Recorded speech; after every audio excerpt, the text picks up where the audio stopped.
করে লিখে গেছেন, বাবা মায়ের মতো আমার জন কেউ নাই সংসারে, গেলে ঘর করি সবই মেলে মা তো মেলে না রে, মা তো মেলে না, মা তো মেলে না রে, মা তো মেলে না।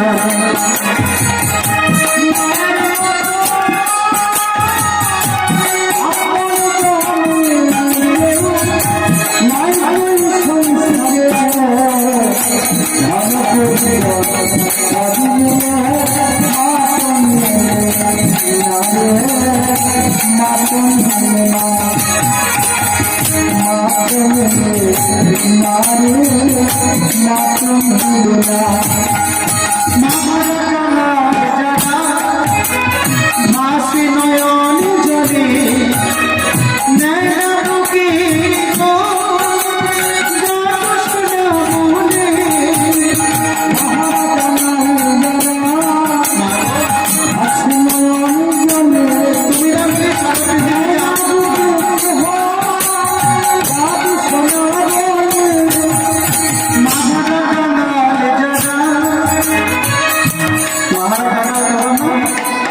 দেখবেন এখনকার দিনে পথে পথে অনেক অনাথ শিশুরা ঘুরে বেড়ায়।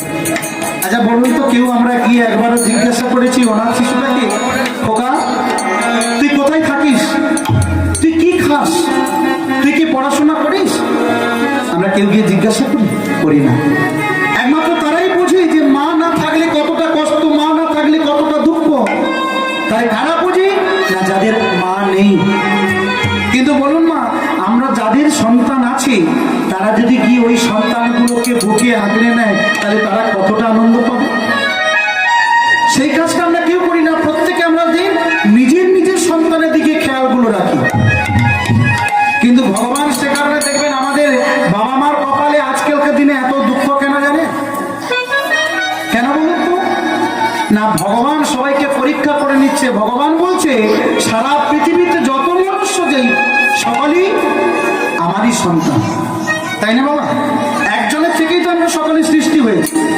তাহলে আমরা সকলে একজনের সন্তান। তাহলে সকলের যদি একজনের সন্তান হই তাহলে তার একটা সন্তানকে তুমি বুকে আগলে রাখবে আর একটা সন্তান পথে পথে ঘুরবে, ভগবান কি এটা সহ্য করতে পারে? কোনোদিন পারে না। তাই নিজের সন্তানকে যতটা ভালোবাসবেন, নিজের সন্তানটাকে যতটা বুকে আগলে রাখবেন, আপনি অন্যের সন্তানকে ততটা ভালোবাসবেন। দেখবেন নিজের সন্তান ছেড়ে চলে যেতে পারে কিন্তু ওই অনাথ শিশুটা আপনাকে কোনোদিন ছেড়ে যাবে না।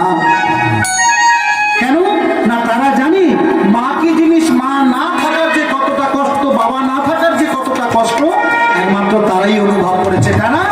যারা পথে পথে অনাথ শিশুরা ঘুরে বেড়ায়। মা ভাড়া টাকা মাসি নয়ন যদি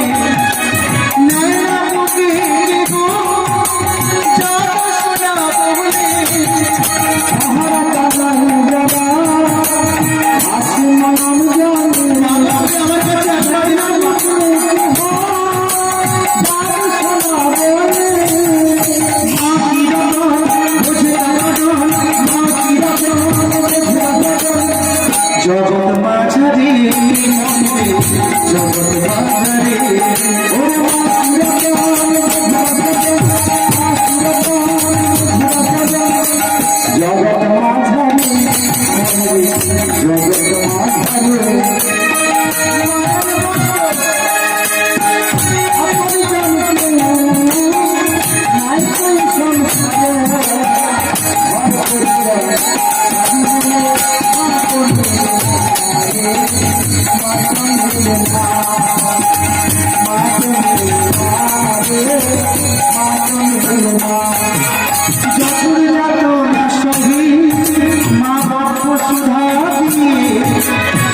যে সন্তানটাকে মা বড় করলো কি দিয়ে?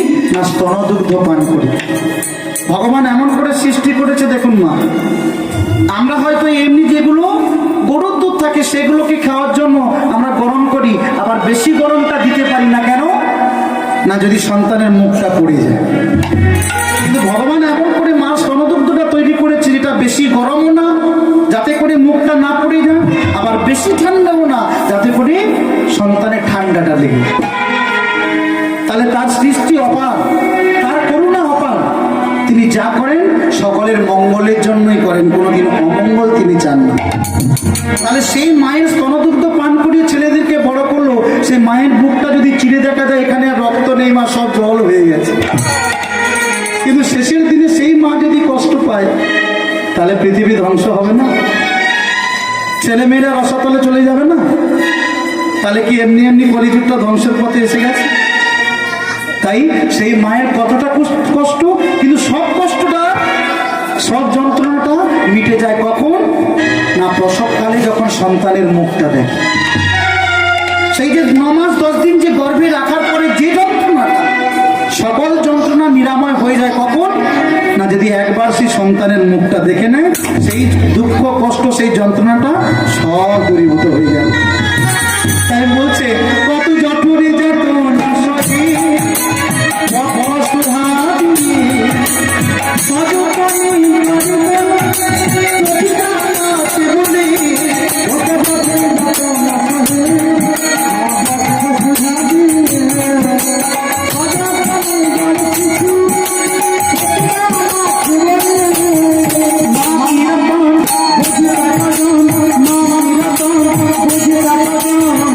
জগৎ মাঝারে জগৎ মাঝারে